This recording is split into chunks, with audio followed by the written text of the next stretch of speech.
Welcome to Mac and Blue, where we introduce you to who is building Arizona, bringing you the people and businesses that shape the landscape around us. From economic development and developers, underwriters and lenders, architects and engineers, to the very builders and suppliers that bring it all together.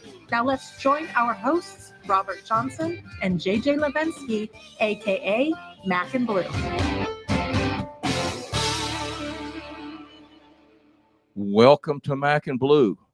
We should have started this show 30 minutes ago and then be ending it now because there's no way it's going to get any better. I'm Robert Johnson, Vice President Business Development with Torrey Contracting. Don't get nervous, Daryl. I'm not there yet. He's JJ Levensky, President of Blue Wave General Contracting. What's happening? Well, first of all, Daryl, welcome to the new studio. Yes, it's The new amazing. digs. Yeah, Yeah. appreciate you guys for coming in today. By the way, we added padded walls. Did you get it? Did you get the text 30 minutes beforehand? Are you guys coming in? Yeah, usually we get here and he's like, man, what's he here so early for? Give me some time. So yeah, this was anyway, we missed you last week, Daryl. Karen did much better than you've ever done. But as she's listening, so we can get yeah, that's the to only it. reason I'm saying it. And when we're off there, it goes back to you're the best. Okay. Yeah, whatever. We are really glad this week to have Carla Magee and Jennifer Prows, both with MHG Commercial.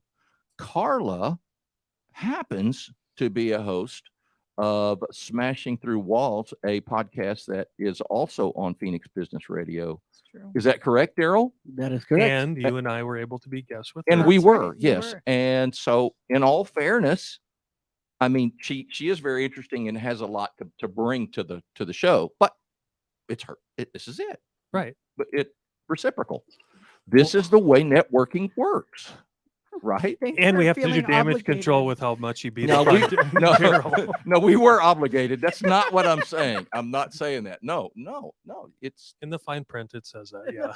yeah, okay. But big deal. We'll get through it. Okay. Thank you for coming, both of you. Well, thanks. Yeah, for it's having already us. been fun. It really has been a blast. Jennifer will never do a podcast again ever. After we're done with her. Yeah, she'll have a twitch in her right eye. It's starting, yes. Let's start with you, Carla. Tell us a little bit about what you do with MHG, your podcast, maybe a little bit. Just give us a little capsule, and we'll move on to Jen after that and get to know her. My general bio. Let's get the bio and the vibe. So I'm Carla Magee. I'm with MHG Commercial. I am not a native Arizonian because I noticed that people that are like really like to lead with that. So I'll lead with that I'm not. You're not the 22%. You know what? That's a great, no, that is a fantastic observation Right. because, man, yeah, everybody, yeah, I'm Right. native Arizona. And Right. like, oh, great. Okay, It's can like we move on? Vegan CrossFitters and Wow. and Okay. native Go ahead. almost like Robert's shirt. Yeah. Vegan CrossFitter. You didn't say it. What? Yeah. He's Oh, their I wanted to mascot, say the something Vegan so CrossFitting bad. Hey, Club. I went neutral. boring You said today. CrossFitter. Fitter. Okay, go ahead. Oh, I know what you were going. Yeah, you know where I was going. Not a native Dresser. Yeah, Arizonian. Oh, trust. Got Yeah. it. We're Yeah. good. I'm originally from Seattle. I grew up there, had my kids there, went to the University of Washington there, worked at all the proper Seattle things, Boeing, Microsoft, all the Sure, stuff. the big Seattle stuff. Yep. Mhm. I hate cubicles. It's just not my jam. Yeah, ever again. Ever. So it's like, it was like a coffin. Between that and no sun, I was like, we're out of here. We got to go. So as I was reinventing myself, it was like, well, what did I like about being in a cubicle coffin? And what did I like about all my hobbies? And my hobbies were all real estate related. If they didn't involve my husband or kids. And Were you a realtor up there as well? I wasn't. We mostly just kind of like flipped properties or, just was a dabbled. hobby. in things. Truly was a It hobby. really was Okay. like just kind of a side hustle. And what was your husband doing? My husband sells commercial industrial HVAC. He's a Oh. sales engineer for Mechanical Products Southwest. Okay. So then there was the synergy there. Right. So yeah. So it just kind of goes hand in hand, and it still does. And so I came down here where the sun is, and realized that I love commercial real estate over, say, like residential, specifically income producing properties, multifamily, all all Mhm. that good fun stuff. Sure. And the rest, as they say, is history. Very good. So how did did you get started podcasting? I really like to talk, and No. I'm totally shocked. it really Daryl surprises just fell out of his everybody. chair, by the way. Yeah, you like, hide Daryl, that really get up, well. you're Daryl, okay. go ahead, Daryl. Hot mic, hot It's mic. okay. So I don't know. I just wanted a platform to talk about real estate, to talk about business.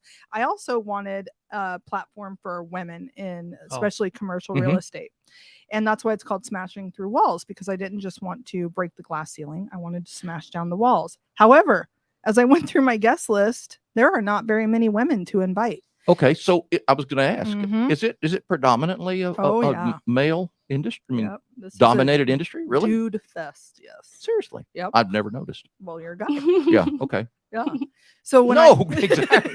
Right. It's a great point. No, yeah. like really, as I made my guest list and I was like, oh, ooh, we could invite this person, we can invite this person, we know this person. I'm like, wow, those are all You were like through 3 dudes. shows and you were done. Yeah. Yeah. So I try to invite women. Basically, what I'm trying to do is give them a seat at the table and give them an opportunity to Sure. have their voice heard in the industry as well. Sure. And so if I have to be the representative of women, then so be it. Somebody has to. Somebody's got to do it. Jen? Hi. Hi. Thanks so I'm much still for being thinking here. about Like, Now that Carla Carla just said. stole the I know. mic. Like, didn't mean to No, wake you she up. can have it. No. Tell us a little bit about yourself and what you do with MHG. Yeah, so I am a commercial agent Okay. on the same team. I've been working with my mentor, Aaron, who started our team I think it's since 2015. And it kind of just happened into my lap. I knew Aaron through a coaching business I'd started, Mhm. and I knew he was in real estate. So I said, hey, what are you doing in real estate? And he offered to mentor me in commercial real estate. I didn't know that was rare to have someone be so generous. And so I've been with Aaron and seen our team grow and double, and great people like Carla are with us now. And I've developed kind of a niche for myself in land development. Oh, very cool. we have Yes. nothing to talk about then. Yeah.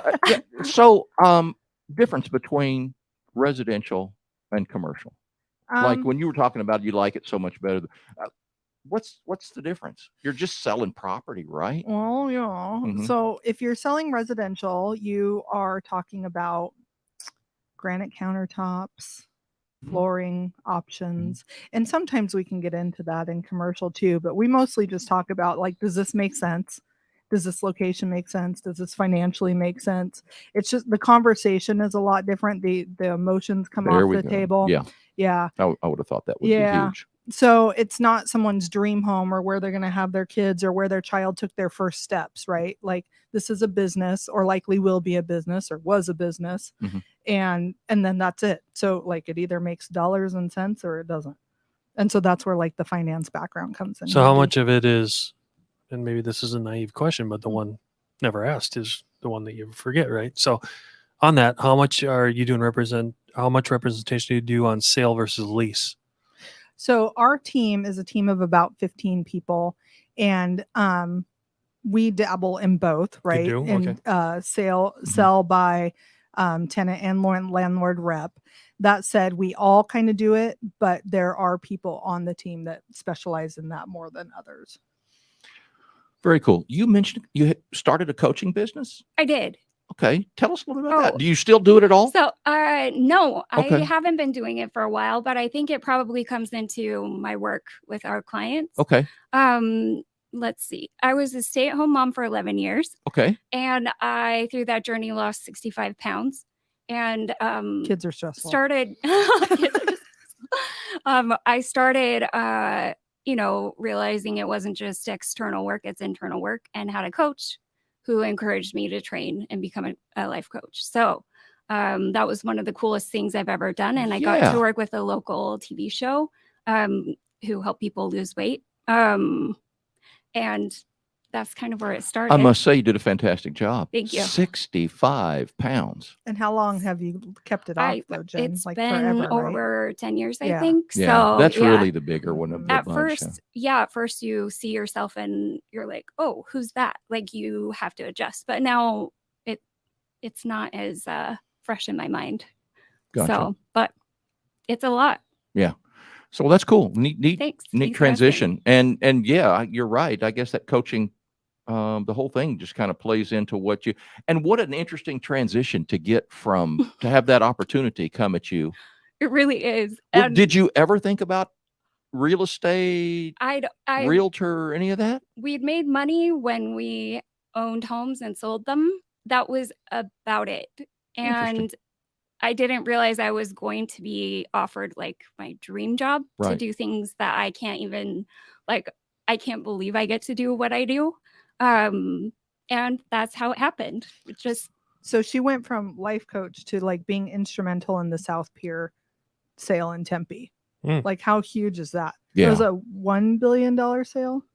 no, the sale wasn't. The total project will be over, 1.8 billion, I think, Yeah. at this point. So there's a really incredible developer there doing a master plan community. Right.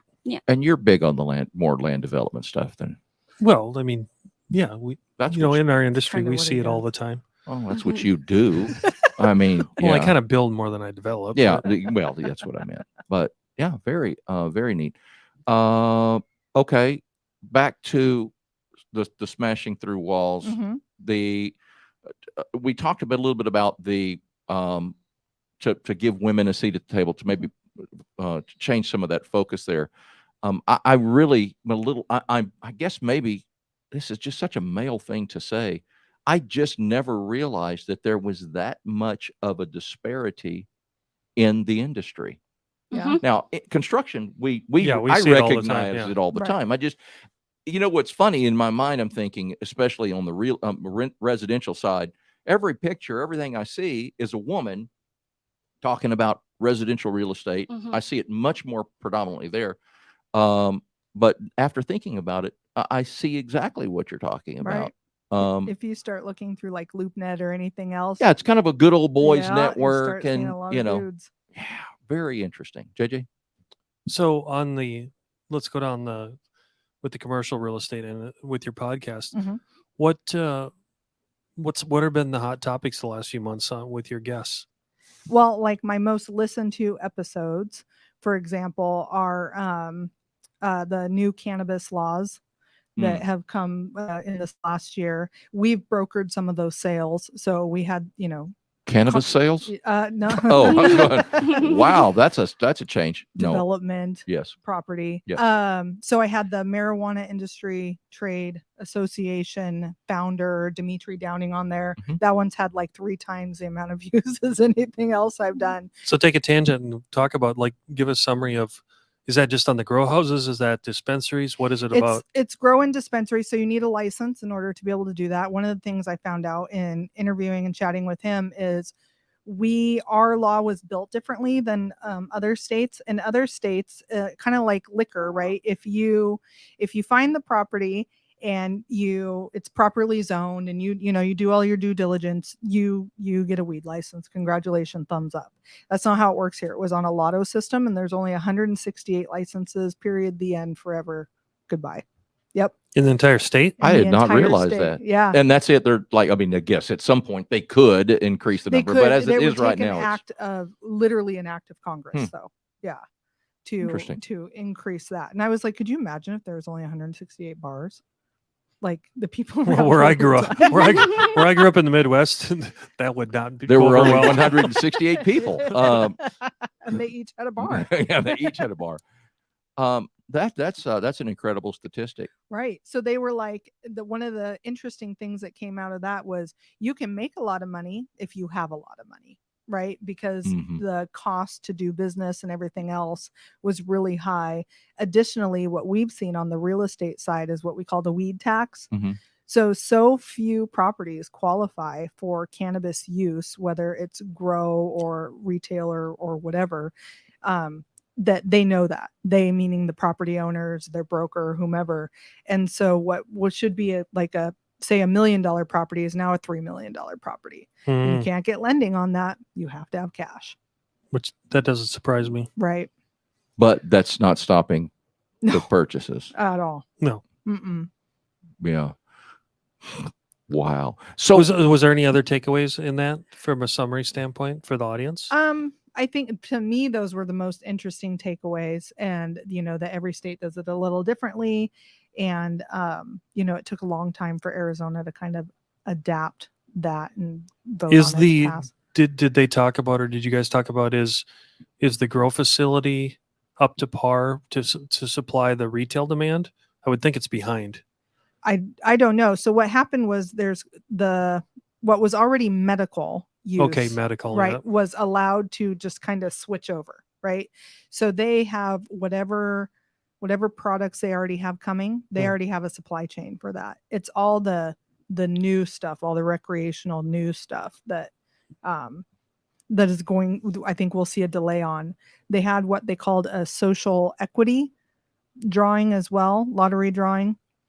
And that was really interesting. But again, I mean, so initially with the first lottery, those were $25,000 application, just an application, Whether it was granted or not. whether it was granted or not. Mm. So, and it was non-refundable. So $25,000 per application. So then take a group of people who have been unjustly put in our jail system or whatever, right? And tell them that they need $25,000 to qualify for this social equity license, and that doesn't sound very equitable, does it? Yeah, Interesting. Yeah, Yeah. it's all fascinating.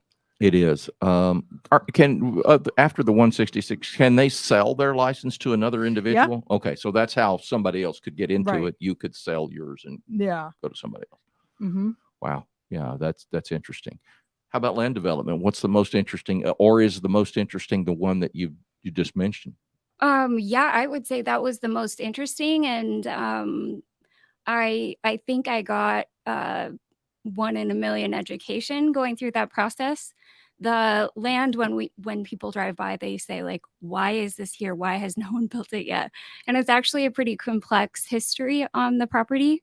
How long have you been involved in the transaction? How long does that kind of a transaction take? Yeah, that's a slow burn kind of a transaction. It took us. I'm sure JJ's let's super see. familiar. I mean, we originally started looking for this developer in Arizona in 2017, and then started negotiating on that site in 2018, 2019. There's privately owned pieces and there's city owned pieces. And what this city wants right there is pretty specific. So when we had the developer that's now there talk to us, he was thinking of different areas to work, but I saw what he'd done in Tacoma, Washington, which is about a mile of luxury development. And I just said, like, I know you're looking over here, but I think you have to look right here at the lake. And it's a special spot where it's fee simple, surrounded by city and So it's school been land. it's been like a full-time job. It's been a yeah, it's doing this been one. yeah, it was. And I think I've always been curious about things, and my parents encouraged me to ask questions. So I guess that's the way I've learned, is just asking questions and really listening. And that's been really how I've been able to do what I've done so far. So you're obviously an East Coast girl. No, Or, I I'm mean, from East Utah. Valley. I'm sorry, yes, East Valley. I was said like, coast. no, Yeah. Utah. I grew up in Utah. Yeah. Um, Like, no, I'm not East Coast. I'm no. Utah. I love the East Coast. Yeah. Work Yes, mostly I East work Valley stuff. primarily in Tempe. I have a natural affinity for Tempe. And love what the city's doing. They're really gracious people at the city of Tempe. And so I've developed relationships and passion for I guess we have to invite some community. sort of economic development director from Tempe on now. Yeah, nice little follow-up. Yeah. Wait, me first. Yeah. Oh, sorry. Oh, that's right. This Yeah. is your cue. I forgot. No. I'm just teasing. I know. Real neat. I forgot what I was going to ask next. It's the whole weed thing got me going. I had a flashback to 1960. Wait, well, So did I, after I looking wasn't at your born in shirt. I wasn't born in 1960, but yeah, go ahead. All right, Carla, back to you Yeah. then. Mhm. What was the back to your podcast? Yeah. Next biggest highlight in the last few months? The next biggest, because I don't pick favorites, we'll Yeah. just go by what's been most listened to. And the next one was having the economic director of Scottsdale on there. Rob? And yes, Rob Millar. Millar, yeah. Yep. Nice guy. Had a lot of really interesting things to say about what the city's been doing and, how they're trying to address certain things. Most importantly, some of their civil servants, like police, fire, teachers. How do you make housing attainable and affordable in a city known for, luxury when you still have to have teachers? And then both of his daughters are also teachers, so it's also something that he holds dear to his heart. And I learned in that episode that the schools can build housing on their property. They can. Yeah. I was like, Just in Scottsdale? no, in all of the Dales, all of the cities. A lot of them. We've, because most of you know that we do build schools under Blue Wave moniker, and one of the things is the same thing. They're starting to look at, well, if we develop a little bit more and do more of a mixed use development, can we first of all attract, secondly retain those teacher bases, because we all know, just like every industry right now, you can't find anybody. Right. And teaching's even maybe worse than others. Oh, so that is one of the reasons why they're doing it. Yeah. How cool. Let's take a break for commercial and we'll be right back. Torrey Contracting, your full-service Division 9 contractor. Torrey Contracting operates with a smaller, hands-on team. This cohesive structure results in superior workmanship and economical solutions. We deliver projects with unsurpassed commitment to quality and stewardship of budget. Torrey Contracting, small enough to listen, big enough to deliver. So they can build multi-housing and house teachers on school property. So to speak. I mean, you still have to get through P&Z and make sure that it works. But imagine, like, I can think of one campus that we looked at doing a remodel on, where it was expand the school environment, but then over here it had a pre-existing zoning condition where they had, I would call, dilapidated housing. So in this case, instead of retrofitting it because it didn't pencil, they were just going to raise it, build new, but build like multi-story. So that way they, you could have like a condo type thing, right? Where if it was a teacher and it was a family environment where, it doesn't matter in today's society, 1, 2, 3, 4 mixed, whatever, that they could then just live right on campus. I picture it like student housing, like on a campus, except for teachers. Yeah. I think we're going to see more of that. I do. Oh, it's got to come at some point. Yeah. The cost of housing being what it is. Well, and the educational model as well. When you look at, the year-round thing and, and the interactiveness of all of it, it's let's be honest, there's no longer a disconnect of it's this holistic thing anymore. I don't know how to put it in words, but I see the vision of it all, and it makes a lot of sense. Interesting. So now you've mentioned, or I've read multifamily housing. Where are you seeing the most interest? It really depends on what you're looking at, right? My favorite area is Mesa, but that's just because I love Mesa, and I think it has a lot going on right now and has so much diversity in its city, from northeast all the way to the west. What they're doing with the branches of ASU that they're bringing in, and things like what JJ's doing with the surf park over there, that's in Mesa. I mean, there is really some cool stuff going on in the city. So it's just my personal favorite. A lot of single family rental stuff. Do you get involved in the single family rental stuff? I do. I do, like, sometimes my investors will be like, I just purchased all this, but I want to do a portfolio of single family rentals for whatever reason, or we will sell or buy portfolios of single family. So it just depends. That's huge with me right now. I mean, that's something that I'm hearing and reading about and seeing about. It's just continuing to explode, obviously, because housing being in the shape that it's in now. But yeah.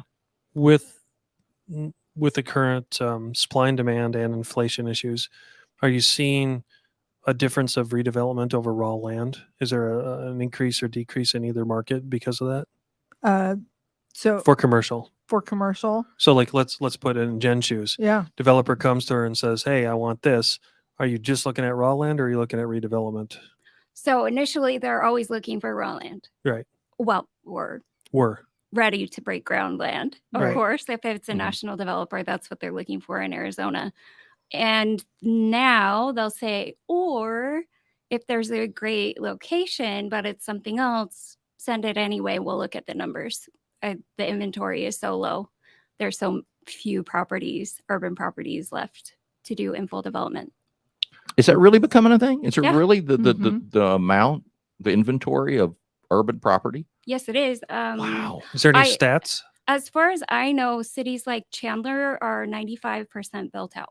I think it's 93. They have only have 93. 7% left when they came Yeah. and presented Right. to us. Wow. And what about Scottsdale? Tempe's even higher, isn't it? Yeah, Is it's it? Yeah. higher. And Scottsdale, as far as I understand, you think that there's a lot of land, but it's All not state Scottsdale. owned It's state and, and reservation. Or Mhm. land. native? Yeah. Yeah. So So I it don't looks know. spacious, but Mhm. it's not very Well, most people don't spacious. realize that. I think, correct me if I'm wrong, but from Pima out to the 101, that's still all technically owned by the Native Americans, and then they do the lease agreements back on those things, Right. like where Yeah. McKesson is and all those Mhm. strips in there that Right. we just had because we had Ryan, Mhm. we had Ryan companies on what was a couple weeks ago, Mhm. Mm. and they were the developer there on that piece. So Yeah. I'm pretty sure that was an arrangement on Sure. a land lease. Yeah. Mhm. We get calls all the time that are like, hey, I want to develop right there. I see all this land. I know I can. And we're like, oh, sorry, bro. Yeah.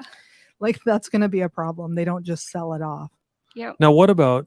Well, let's go down a different Mhm. question, because I keep hearing the rumors around town that there's plenty of Class A office space left, but the demand is pretty low on that. Whereas other like you were saying, flex space industrial, we can't build enough of it. But is there an inversion, and is there plenty of Class A office space available right now? Or what are you guys seeing? My personal opinion is that yes, there is. There's still more development of it coming. But more strategic. I hope so. So, and it's kind of city specific, right? Like you see that more in like Scottsdale than you do in like say Mesa, for example. Good point. You don't see a lot of Class A office space being built over there. I feel like we're going to get to like one of 2 points. We're going to get to a point where people are like, hey, there's a lot of this and we need to start getting creative of what we're going to do with it. Or B, the people that are leasing it out call it, major national corporations who are paying tens or hundreds of thousands of dollars for these leases are going to be like, you guys have to go back to work because you can't work at home anymore because we have this huge 20-year lease on this property and it's just bleeding money. Well, I don't think you're seeing anything that isn't a secret. Okay, let's be honest. Yeah. There's plenty of water cooler talk Right. around And in the we corporate are- environment right we now. are seeing subleasing listings There you go. increase. Right. So people are trying to release it out, but like that's where we see inventory. When you see those subleases, what kind of terms are you seeing? Not numbers, but more like time frame. Because what are people willing to give up on those subleases? Like, well, 1 year, 2 year, 3 years? Their ideal situation is to take over whatever lease is left. Yeah, good luck with Yeah, that. exactly. So then it's up to us to negotiate. Like, what does that look like for our tenant? Jen, what are some of the challenges you're seeing over the last few months? Well, just going back to Class A office, Yeah. I don't know what you're hearing, but I just started seeing some conversations about actually building housing in some of those office buildings. I'm not sure if you've seen any of that, but I think in some of the areas, we probably will see a little bit of that start. I'm not sure how much of it, but Yeah. as the inventory stays low, I think that might be a possibility. Yeah. There's a project in downtown Phoenix. Mhm. Oh, On top of a parking garage. Yep. That they're doing 4 stories of multifamily. cool. It had I want to say 6-story office building, Mm. and they're converting it all to multifamily. Very cool. Ooh, yeah, Yeah. that sounds very cool and interesting. Yeah, it's the first one that I've known about or heard about. Again, but I it'll mean, get back to numbers, but if it Right. works in the long term, it depends on, again, you got the people you represent, whether it's a capital stack or a developer or whomever. They're not dumb. They're going to work the pro formas. Right. If it's good, they'll convert it. If not, well then. Well, so and be I it. think the difference between like Phoenix and say Scottsdale, in Phoenix, you have much older buildings. mhm. Those leases have long expired. Nobody's releasing them, whereas in Scottsdale, these are all fairly new and have say newer leases on them, under 10 years. And so there's less opportunity for redevelopment right now, in my opinion, because the property owner is like, or I could just let you keep paying your lease. Yeah, I was stunned. I want to say it was a couple of weeks ago, driving down the 101 in the East Valley, but in the area that you were just talking about, and all of the vacant buildings adjacent to the 101 from Via de Ventura, all those down through there, large buildings that they were dark. There was like a one car in the parking lot kind of thing. I was just amazed. Is that really from people not going back to a workforce? I think so. I mean, that's kind of what Rob Millar was saying, is that some of those just aren't ready for being occupied yet, depending on which ones you're talking about.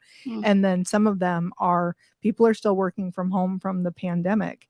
I mean, you have guys like Elon Musk who are like, nope, go back to work. So it'll be really interesting to see over the next couple years what starts to happen between them having leases on those that are very expensive, on their books, and getting employees back into those buildings to start justifying them, whether that's on a flexible basis or whatever that looks like. But I think we'll start to see it again.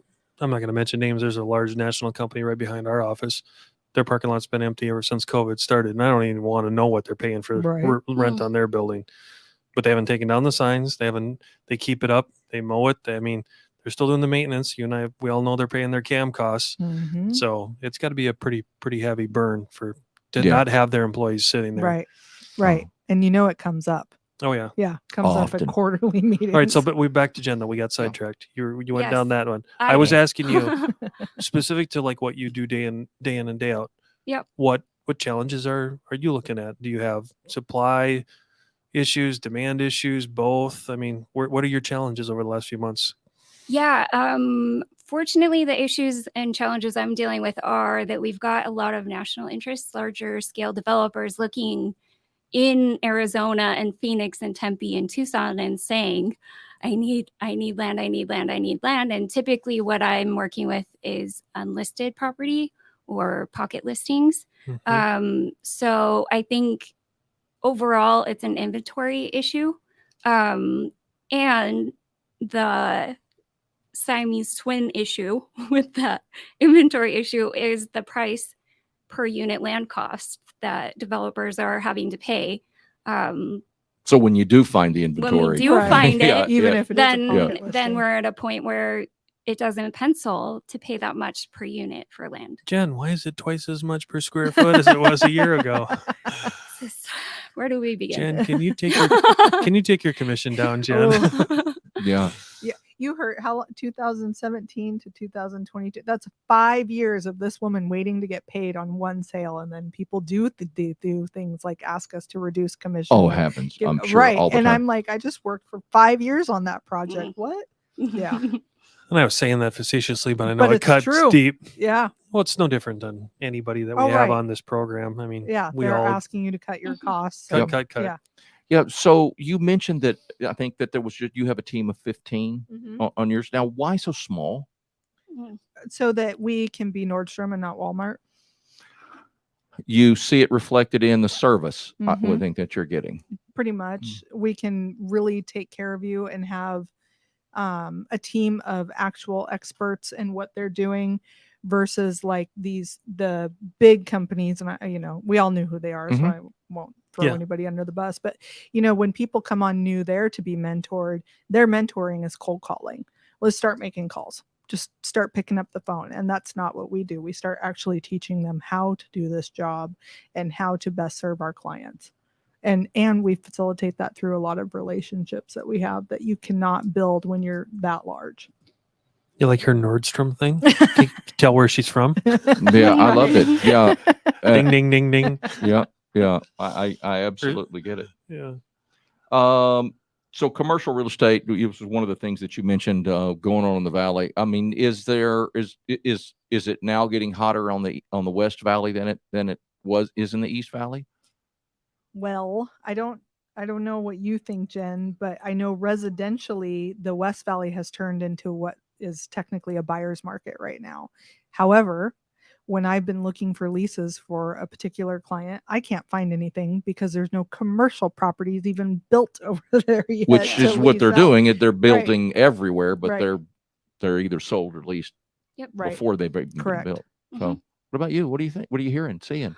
I think there's some great growth areas on the west side of things. Mhm. We're seeing interest in areas like Casa Grande Mhm. because, you know, the Lucid jobs and the mhm. manufacturing that's going to be there. Maricopa. And Yeah. Maricopa was my next, Hmm. you know, subject I would bring up. I think that I saw that you had their economic development Mhm. director on. I haven't listened to that We've had, podcast we've had yet, quite a few. but- yeah, you have a lot of But great yeah. ED. So But you're seeing a consistent theme. So Mhm. I don't think you're saying anything that all of us aren't. Nope. There's no surprises here. no, You know, when I think about we had whether it was Maricopa, Casa Grande, let's go out west to, you know, Goodyear, Buckeye. We all know what's going on out there with, especially with all the industrial, the relation to California, the logistics we've talked about. I think heck, even Josh, that was on from Ryan Mhm. Companies, he said the same thing. You know, they're building more out there because their Californian clients are. Right. It's Mhm. cheaper to go from Long Beach to here and then ship it back Right. than it is to The deal with logistics is to not deal with interesting. the Republic of California and their Mhm. business Right. stuff. So, yeah, it's just. And then I think I just read something over the weekend out of Phoenix Business Journal that there was another something. You know, let's go further down towards like Florence and Eloy and that area, taking over old farmland to you know Mhm. develop that. Which that's that whole Casa Grande moving even more with their arterial. You know, whether you have rail spur, Mhm. highway access to the 8, you know, back and forth from Right. Texas to California.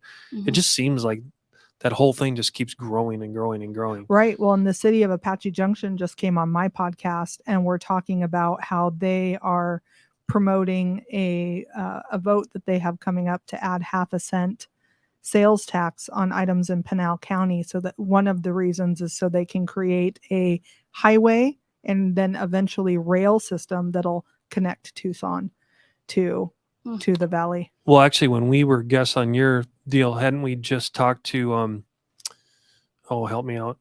Wasn't it the development group that was coming out to Far East AJ that was redeveloping that whole area around where the corner was? I think we briefly talked about that, Robert, too, where AJ was taking a pretty, I think a well capitalized developer was coming in and doing a whole Yeah. cleanup on Yes. that one end of town. Yes. You know, call it just Yeah, a whole okay. redevelopment. Yeah. Yeah. Yeah. And then they came on last week or the week before and like really elaborated on Okay. a lot of that. And then that's the difference I'm seeing with the cities right now. And sometimes even the developers and everything, they're coming to us to facilitate our relationships and how we can help them. Like AJ's coming to us and saying, hey, this is what we're looking for Oh, in terms interesting. of commercial properties, in terms of what kind of we've done surveys. We know what kind of shopping people want. We know what kind of dining they want. Do you have those relationships? And our answer is yes. And if we don't, then we'll figure out how. So here's one that I just thought about to ask you guys because I don't play there. But in our world, because of the price increases and everything that's going on, you're seeing a lot of collaboration on what I would call the equity side. So in other words, developers and whatever are coming to, let's say me as a traditional GC or even a construction manager, hey, would you like to take an equity stake or play in this? Right. Now let's go back to what you were talking about with supply and demand. That if the west side, let's just go down this hypothetical thing. Let's say on the west side that it is turning back into more of a, you said, buyer's market on the residential side. Let's say on the commercial side that it went from a heavy seller's market down to more neutral, where it's 50-yard line. Are you getting asked to go back to the sellers at all and for more favorable terms? So are you getting more creative in your deal making is what my question is, or not yet? So like if we have things that are already under contract, then the answer is no. I get that. Right. But the answer is yes if they're out there looking and we are trying to all be creative together. Yeah. Because you are fighting for, there's Yeah. quite a few fighting for just a few Yeah. pieces of inventory. Right. Yeah. Which makes it all more important to have a relationship and be relationship based. We'll talk about that in a second. Let's take a break. Be right back. There comes a time when dreams become a reality. when you see your vision materialize into a true work of art. And the only way to get there is to choose a general contractor who shares that same vision and knows how to bring it to life. At Blue Wave, we aren't so big that we've forgotten where we've come from, and we aren't so small that we can't care for your projects regardless of their size. When your vision deserves safety, perfection, timeliness, and expertise in order to become a reality, trust Blue Wave to get it done right the first time. So is that one of the reasons, and I would say this, we've answered it already, but MHG is so relationship based? Yes. I mean, really, it's so you're taking the collaborative relationships between 15 people in the valley with all their different areas of expertise and all their different, skill sets, and then utilizing that for our clients. Yeah. We kind of joked a little bit about the whole social, about networking right before we got on. But that is a big reason why we do podcasts, Right. why we do these things, is to have those conversations and build those relationships. I can only speak for JJ and myself, but when we have people on, it's very seldom that we ever talk about what we do. It's all about what they do. Mm-hmm. And at some point, and it has happened, and we haven't been doing this but 4 or 5 months, I get an email or a phone call back, hey, I know it's been a while. Thanks for letting us come on, but hey, could you help me with XYZ? Relationship is where it's all about. And these larger ones, the no names that we all know, but we're not saying, Mm-hmm. it certainly is not relationship based. No, it's all transaction based. Yeah, it's all just first one there. It's like throwing meat in a pool of piranhas. I had to visualize that for a second. That Yeah, was- cow. It's And, going and- cow. Kind yeah. of reminded me of your shirt, but then I got over that. Yeah. Is his My shirt the shirt's kind of pool like or the cool piranhas? or Well, piranhas, or I don't know. It's the chains and the hearts. It's confusing. Yeah. So you know the story behind, and he just totally failed today. Yeah, I copped out. But you know the story. We do the flashy, it was coats, and then we've decided to do shirts, and then when we were on your podcast, everybody showed up with a nice flashy jacket on, and we just showed up normal. So yeah, She so really upped your game today. Is what I you're did saying. on purpose. Why, thank you. And my wife, we sit and go through Amazon and pick stuff out, and we just laugh and laugh and laugh. And the harder we laugh, the more it means that's the shirt that we got to get. I do need to up my game again, though. Yeah, you'll get there. Yeah, You need some pretty loud Blue Wave polos. Well, I think. my excuse was I didn't go buy dry cleaning for about 3 straight weeks to pick it up. yeah, and we would prefer you. Yeah, don't wear a dirty one. What have we not talked about that we need to, Carla? Jen, is there something that like just burning in your heart? You just got to get it out. Your craw. That's it. Got to Craw get it out. Commercial real estate. I don't know. Yeah. What questions do you have for us? Well, aside from being experts in your own field, what do you want to know? Well, I the ones that have been pounding in my mind are you still hearing the big Amazon? Are those people still coming and still looking for inventory? Has that gotten is that I'm quieted looking, down? I'm looking at Jen. Yeah. That slowed down. It has. We do have some flex industrial developers who are still looking for properties to build, but it's pretty quiet. I know it's still happening. At least Still I say it's still happening. Yeah. West Valley wise. I mean, I Mhm. keep hearing that Absolutely. they're building another big one for this or another building for that. Yes, we are in school. Daryl's raised his hand. We have a question Oh, from the Daryl? audience. Well, How yes. polite, Daryl. Go I ahead. have a question. Do Mhm. GCs and real estate agents ever cross paths before something ever for a deal All the gets time. done? We could, if JJ would call us and ask us. To He, help no, find the answer something. is JJ goes yes all the time, and she's saying He's I've never had a picked phone call once. So Well, full disclosure, they usually talk to you before they talk to me. That's true. So a typical Daryl, great question. So some of I would call their peer group, because you don't know everyone, even Mhm. as connected as this valley is. So let's say it's a NAOP or someone like, the big group that combines commercial real estate with developers and GCs. there isn't a week that goes by that someone in your fraternity or sorority doesn't call me and go, JJ, what is the current cost per square foot of that? Because we're dealing with X, Y, and Z. Right. Mhm. Well, you're not going to like what I'm going to tell you because it went up 10% in the last week. Oof. You know, they're going, oh, really? And then we're like, yeah.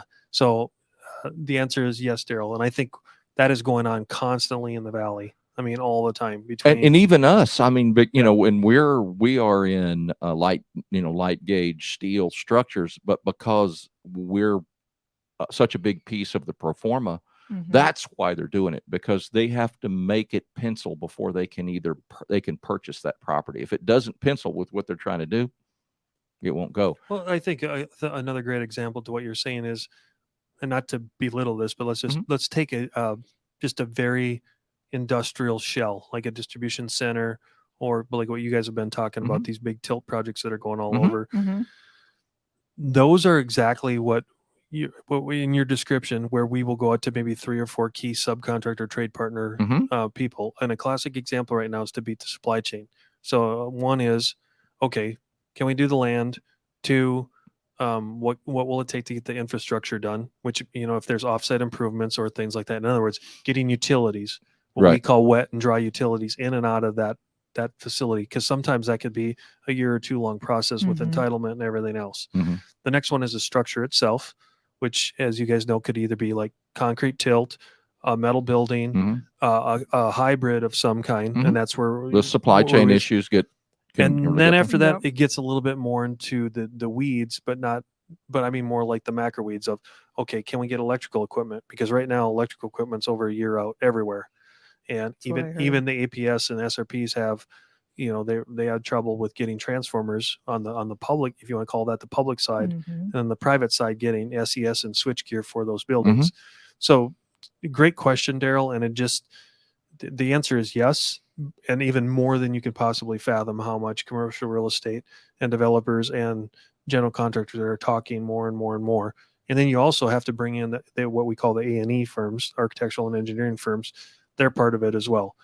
So back to Carla's point, the collaboration and the teamwork is probably more organic than it's ever been. Mhm. Oh, I would certainly agree with that. I mean, but, especially right now with developers maybe that owned property, that their project penciled a year ago, Right. that now it doesn't anymore because of inflation, lending, loan, whatever, all those things. So the people that are paying cash, it doesn't affect as bad as those that are out, going after lending. But I remember when it was a 2017, 2018, the big crash, whenever it was, in the housing stuff, or no, 08, 07, 08. I was like, Yeah, go thank back you. Yeah, another farther. decade. Wow. Um, I think another thing, though, and this might offend some listeners and people, but let's just cut through the garbage and get right to the point. And the elephant on the table is, I don't care if Carla's at Carla Inc., Jen Inc., or whatever. The relationship is more than the name on the door. Mhm. oh, absolutely. And so post-COVID, when you see back to the networking relationships, where we kind of organically went down this conversation in the last few minutes, has been, I see the relationship outweighing the business relationship like 1,000 to 1, Mhm. more so than it ever Mm. has. Mhm. And so the loyalty of, if it's Blue Wave and Tori, Mhm. that's gone. Mhm. I mean, it's not that it's gone, but the relationship with Robert and JJ Oh, is through. yeah, exactly. And that's where I think what Jen and Carla can agree to is, those people that are seeking you out are seeking you as your brand, Right. Yeah. not your company brand. Correct. Mhm. Yeah. And we just we as a team just have this great synergy. So they know that even if you come to me for, say, land development, that's not really my specialty, but they know whoever I'm working with, that they can trust that because they're reaching out to me as a person, as Carla Magee, not just Yeah, Carla with MHG people. Yeah. commercial. Correct. Yeah, and that's really happening an awful lot more Mhm. than Think of your role. Okay. Mhm. You're the BD man. Mhm. Be honest. How much of what you get in, like if you're tracking a CRM, Mhm. is truly to Tori, and how much are you paying forward that increases your brand, but yet you'll never see anything on your bottom line towards that? I bet Oh. it's huge, because on me, I can tell you it's huge. It's massive. And you have to be careful of your time allocation, because you want to build a brand and do right by right. But then there's some days you're like, I still have to make money and I have to Right. I have to close on what I'm doing. Mhm. I'd love to pay it forward to you, but it's got to be limited. Right. No. 100%. I'm sure we all struggle with that. We do. I Yeah. mean, because like I have 2 kids, I have a mortgage. They need things like Which one's more important? It depends on Don't the answer day. that Yeah. question. Depends on the day. Yeah. But you know, they need to go to college. They need braces. They need a new bed that we just put together this weekend. You know, just stuff like that. Like I know my daughter and this bed, she just had to have it. And that I'm a little irritated about it because she's 9 and she still slept in my bed last night. And then I was mad because I was uncomfortable. And then I went and slept in her new bed. And now I'm tired. Boy, Just saying. these it's a story tangent. it goes from generation. I just to blame it on generation. Jen. Yeah. That's fine. Yeah. She That's fine. she didn't life coach you well enough. Apparently. We haven't been coaching enough. Nope. I coach my 9-year-old out. Yeah. No, I'm glad we got into that. The whole relationship thing. It really has changed a whole lot. I mean, we're all LinkedIn people. We get on LinkedIn and now, you know, there's people that are changing jobs or losing a job. They're not even getting another job, and they just keep doing the same thing they were doing Right. before because they're still just, you know, that conduit of introducing people to people. The guy that's on with us next week. Oh yeah. That's what he talked about. He talked about, look, I don't make any money off the phone calls, but everybody knows you call me. If I don't have the answer, I know somebody that has the answer. And that is what eventually leads to. But is it really new? Because how long is the saying? It's not what you know, it's who you know. Been Yeah, around, right? No, that's It's excellent not, no, point. it's not It's new, excellent point. Carla. I just No. I think it's being Revitalized. And utilized more. validated. Maybe Yeah. is the Okay, way I look yeah. at it. Is we came out of the COVID thing. We came out of all the unique blessings that we had here in the Arizona workspace that we're lucky to. Oh yeah, I mean, the conversations we're having are not the conversations in other part of the country. it's Mhm. true. They're the people that don't have work. We have Abundance. we're having a lot of the discussions that parts of the country would love to have. Right. You know, why don't we have enough people? Why don't we have Mhm. enough workers? Why don't we have enough supplies? And so that's all it was for me, was that validation piece of it's rekindled Right. of how important it is. And then through what we're doing, and you know, like why you are on here today with us and vice versa, you know, our podcasts are that vehicle for exploration, for sharing, for all those kind of things. I mean, this isn't shameless self-promotion. It is a Mm. little bit, but hardly. That Right. not why you did it. That isn't Nope. why we created fun. this. Mm. We wanted to connect people so that the whole thing that, you know, from a holistic manner got better. No, and it's working. Well, we think so. We hope so. Well, if it wasn't, we would. I mean, look at Daryl got new digs. I mean, Yeah, he's so- got a new office. And yeah. I wonder how much of that falls on us. I don't I mean, know. you know, is that because of the shows are so well, Is that so due to good, our or does it have to success? do? Is that what No, it I is? actually know what it's for, and it doesn't. We I were just don't trying- he answer was that, trying to be We're a Daryl. messing joke. with it. Daryl's like, no, No. it doesn't have anything to do with you guys. You guys couldn't even be here, and it'd still be the same way. That's right. Okay, so how do people what's the best way for people to get a hold of both of you? Both of us. Well, let's start with you first. Okay.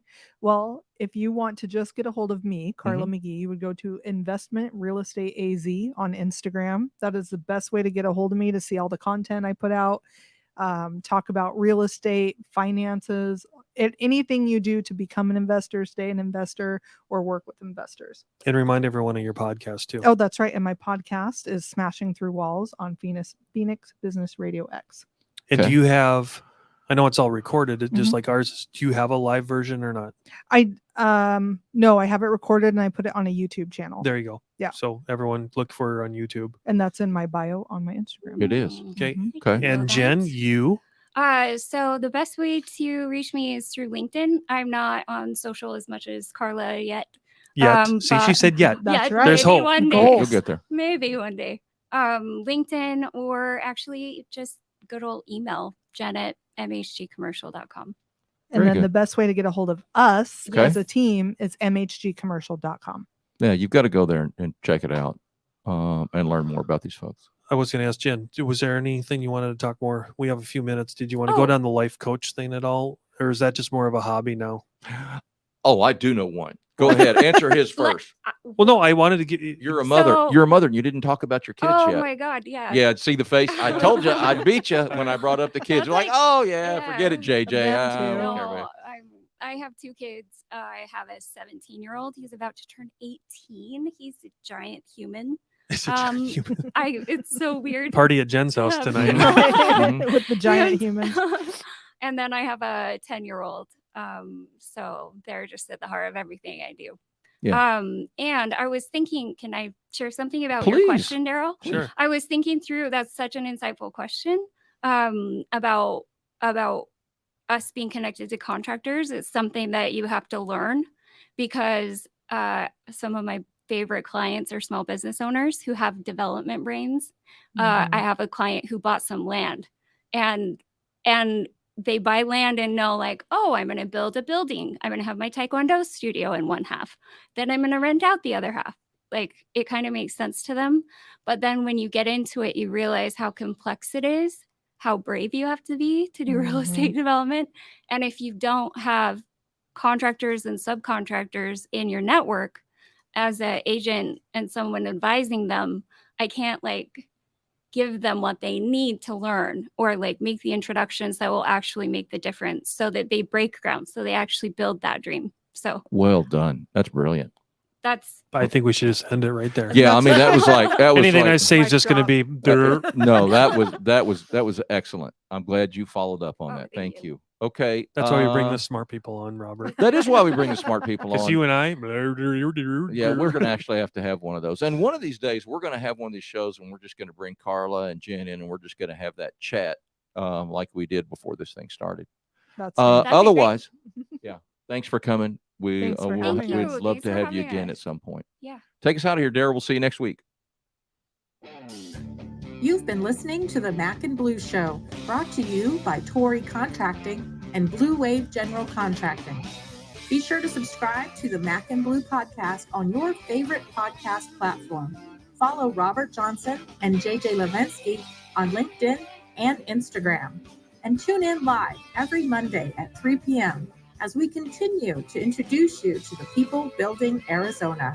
Walt Disney said, "You can dream, create, design, and build the most wonderful place in the world, but it requires people to make the dream a reality." Until next time, make it a great day.